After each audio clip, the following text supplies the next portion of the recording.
Què aporta el Braille a les persones cegues? El més habitual és pensar que el braille ens permet llegir en paper, però a dia d'avui han evolucionat les possibilitats i el braille també està present en suports tecnològics. El braille permet llegir llibres, però també partitures musicals o programar aplicacions informàtiques.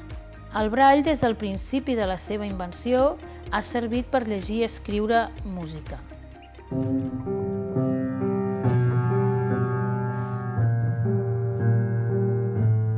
Les persones cegues d'arreu del món podem llegir en braille amb les 166 llengües que han adoptat aquest codi, des del català al japonès, de l'àrab al xinès.